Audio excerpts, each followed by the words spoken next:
اے محبوب ارشاد فرما دیجئے، اے لوگو اگر تم اللہ سے محبت کرتے ہو، اللہ سے پیار کرتے ہو تو پھر میری اتباع کیجئے۔ پھر کیا ہوگا؟ یحببکم اللہ، تم محبت کرنے نکلے تھے لیکن تم خود محبوب بن جاؤ گے، اللہ تمہیں اپنا محبوب بنا لے گا۔ جب تم اس کی محبتوں کے مستحق بن جاؤ گے تو پھر تمہارے اوپر کرم نوازیوں کی بارشیں اتریں گی اور تمہیں خیر کی توفیقات سے نواز دیا جائے گا۔ تم راہ حق پہ چلو گے تو تمہارے لیے آسانیاں پیدا کر دی جائیں گی، ورنہ یہ راستہ بہت کٹھن ہے۔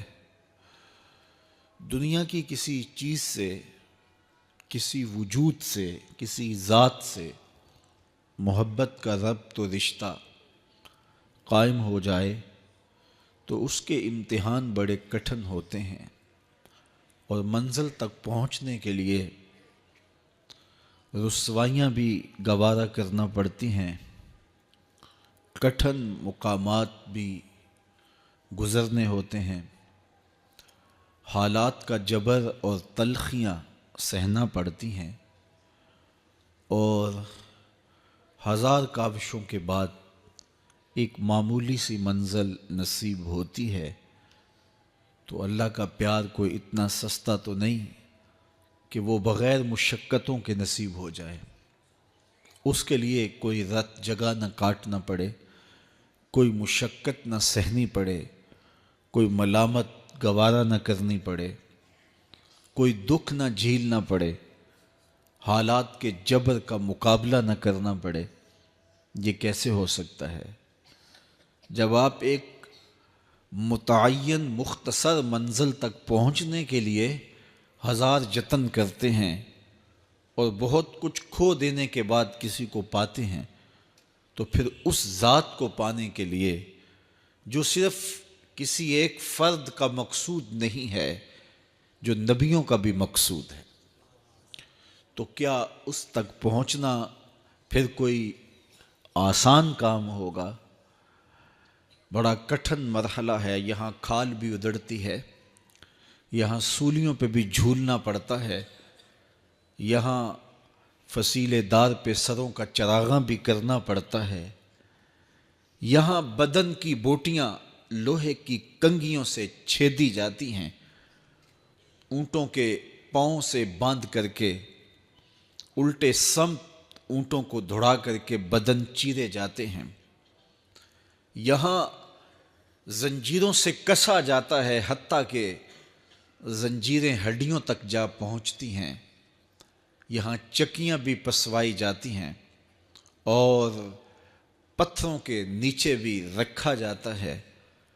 ظلم اور جبر کا کون سا طریقہ نہیں جو اللہ کے عاشقوں پر آزمایا نہ گیا، کون سا جبر نہیں جو اہل اللہ کو راہ حق میں سہنا نہ پڑا۔ سر پہ آرا رکھ کے پاؤں تک نبی چیر دیے گئے۔ حضرت زکریا کی کہانی پڑھ لیجئے۔ یہاں زندانوں کو انسانوں کے وجود نے روشن کیا اور زندگیوں کے طویل لمحے تنہائیوں کی قید میں گزارنے پڑے، اپنوں سے جدا ہونا پڑا، کنان کے تاریک کنووں کو آباد کرنا پڑا، مالک ابن زغر کی قید کی مشقتیں سہنی پڑی۔ وہ وقت بھی آیا کہ ایک اٹی مول پڑا اور وہ بھی خریدنے کے لیے آمادہ ہوئے۔ زمانہ دیکھتا ہے کہ اس راستے کے اندر کتنی مشکلات ہیں، کتنے دکھ ہیں اور کتنی اذیتیں ہیں۔ اس کا پانا، اس کا قرب کوئی معمولی تماشا نہیں ہے کہ چٹکی بجاتے ہوئے قرب الہی نصیب ہو جائے۔ یہ ایک بہت بڑی دولت ہے اور اس کو حاصل کرنے کے لیے لوگوں نے زندگیاں وار دیں،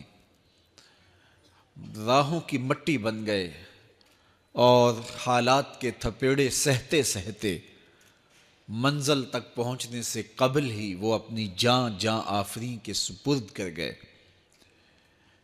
لیکن یہ احسان ہوا اس امت پر کہ شارٹ کٹ رستہ دے دیا گیا، مختصر راہ دے دی گئی۔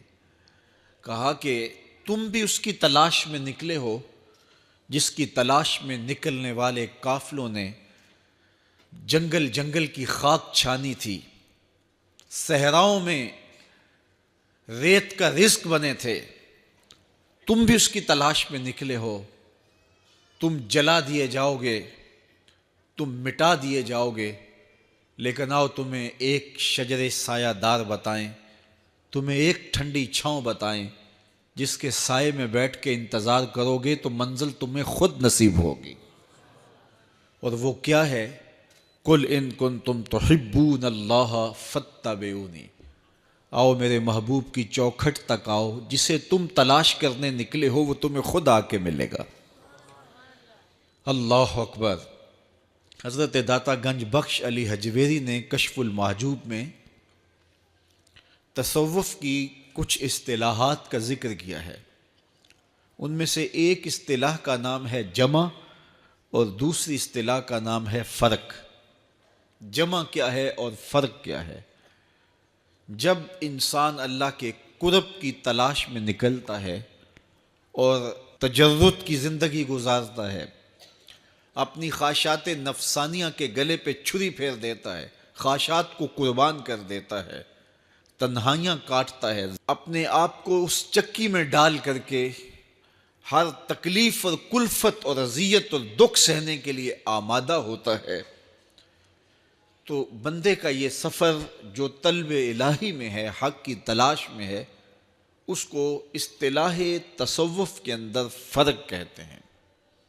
اور پھر جب بندے کی اس طلب پر، تگ و تاز پر، اس کی تڑپ اور بے تابی پر اللہ کو رحم آتا ہے تو وہ اپنے بندے کو اپنے قرب سے نوازتا ہے، تو اس کو شریعت کی اصطلاح میں، تصوف کی اصطلاح میں جمع کہتے ہیں۔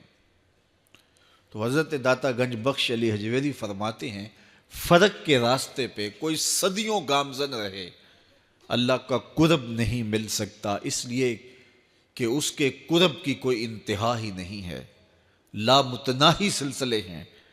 تو جہاں بھی جائے گا منزل آگے ہوگی، تو پھر قرب ملے گا کیسے؟